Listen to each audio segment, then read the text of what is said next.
Well, YouTube, I know it's been a really long time since I've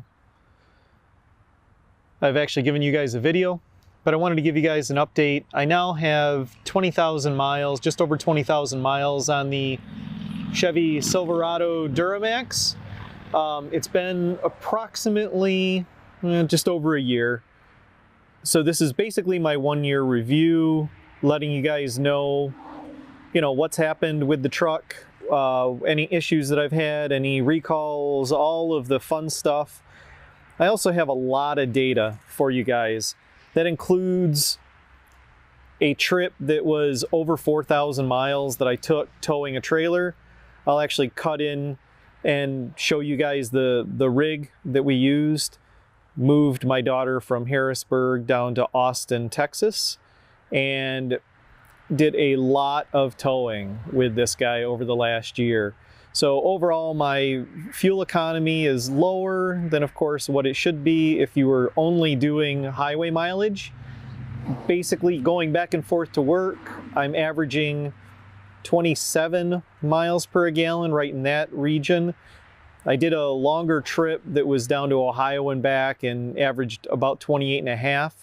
But some of that was on country roads, not going the speed limit or a little bit over the speed limit.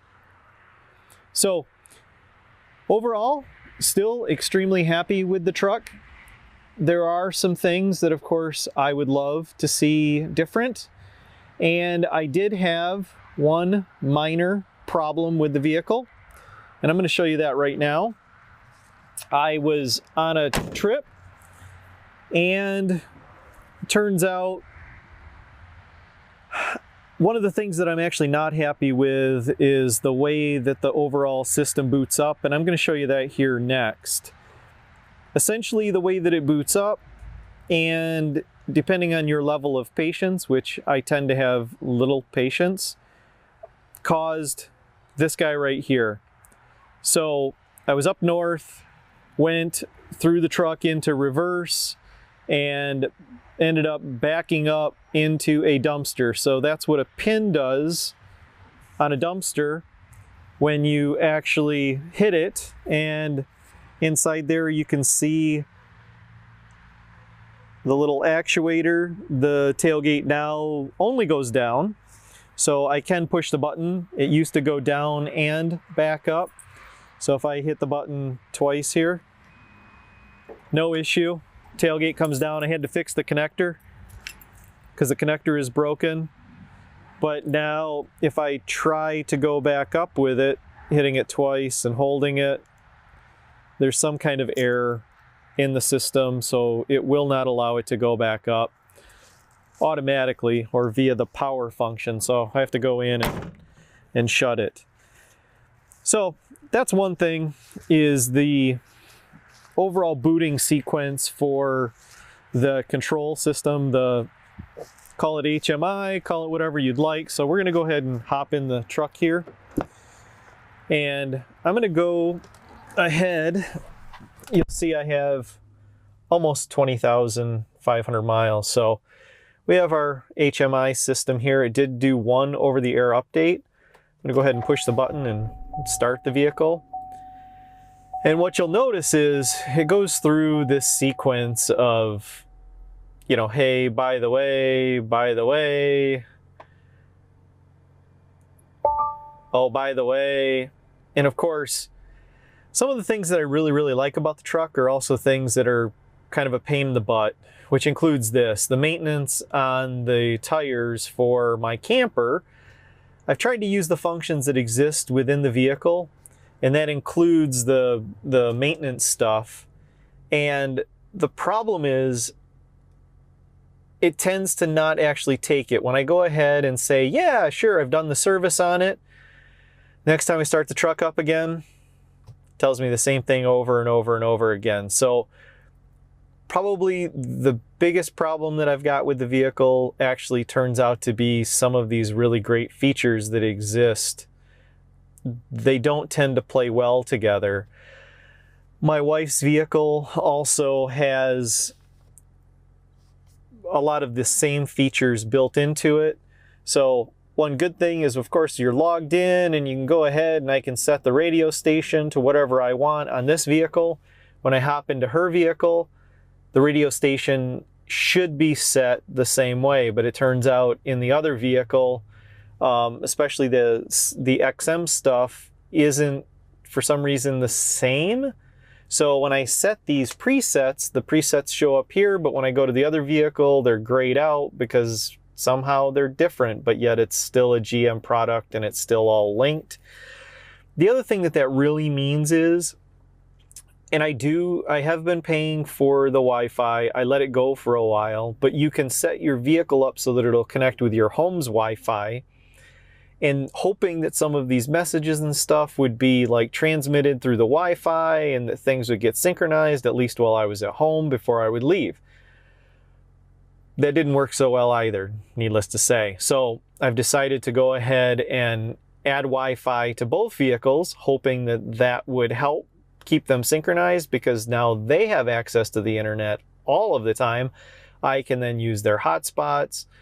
It does, have a stronger power radio, and of course it runs on the AT&T network. And I have Verizon and I have T-Mobile, depending on the phone. So now I have like all three of the main suppliers all in my repertoire. So let's go through. I wanted to show you guys this. I had a much better number probably about 200 miles ago, but then I decided to go ahead and tow a trailer again. So this is since the last oil change. And speaking of oil changes, on my other videos, I actually showed the oil changes, and I have additional data on the oil analysis. So I've done oil analysis on every single oil change that's been done in this vehicle. And that includes that 4,500 plus miles of towing. I actually have an oil analysis for that. And I'll probably be doing a separate video specifically on the oil analysis and specifically on that trip, because I don't want to make this one video too terribly long. So this is the mileage, and I also have a screenshot too of the screen there. But this is the mileage doing more or less just standard driving, round town, freeway, around the speed limit, as much as you can.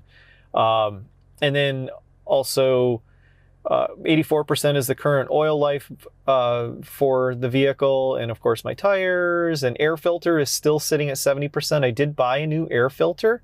Brake pad life, 92% and 95%. And of course towing, most of the trailers that I tow do have their own brakes. So, I mean, the brake life is going to be phenomenal if you actually run this out.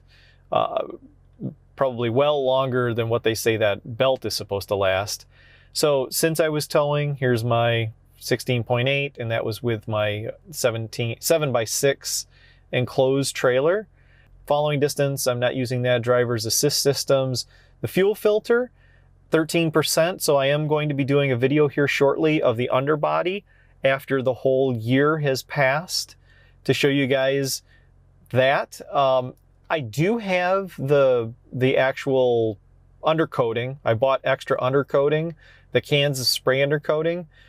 So going down the list, basically the whole booting sequence and computer inside of the vehicle, that bothers me. Lane keeping assist is still not as good as it should be. I actually went and had it taken in and had it relearned so that it would try to keep me off of the middle line and let me get closer to the right-hand lane line. Currently, it puts me a long ways away from the right-hand line and allows me to cross over the middle line before it does any counter correction. And then basically the frame and the rust. So there's only a few things that in the vehicle I've had issues with, and of course taking it in for some of the diesel updates. There was a brake update for the brake controller. There was the potential of the pyro pretensioners catching the carpeting on fire if you got in a wreck. So they put some aluminum tape, it looked like, down there. And then also a couple of updates for the emission system, and one update that actually ended up being two updates, because the first update caused a check engine light and I had to take it back in. So 496.1 hours on this engine. There's my transmission temperature and brake gain controller and DEF. We need to talk about DEF, and I will talk in much more detail about the diesel exhaust fluid system when it comes to the towing video. I've got lots of data, and depending on whether this is a light duty emissions vehicle or whether it's a heavy duty emissions vehicle, really kind of determines how long this 5.4 gallon tank of DEF will actually last you. Turns out, spoiler alert, doesn't last very long when you're towing, especially if you're hitting the speed limit and towing any trailer of any consequence. And I'm going to leave it at that, so you guys will join with the next video that comes out. So basically, truck's been great. In general, love the mileage, love the torque, love the transmission, love the ride. A little bit more about that too coming. Might be doing some suspension upgrades, in particular in the rear end. I've got lots of other things that I've done for towing my big Cougar camper.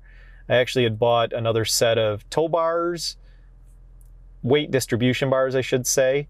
Also bought a set of timber ends, and I also bought a set of Sumo springs that can go in the rear end, and I'm in the process of doing evaluations on those guys, so those videos will be coming out.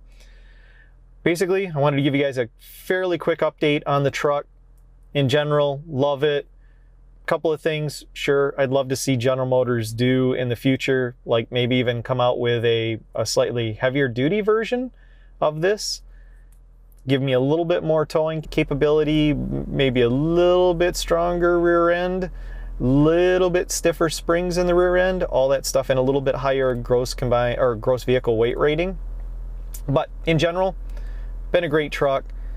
Also have to talk to you guys about oil consumption, but that'll be in another video too. Thanks a lot for watching, and make sure you guys subscribe and hit the bell notification so you don't miss out on future videos. Have a great one.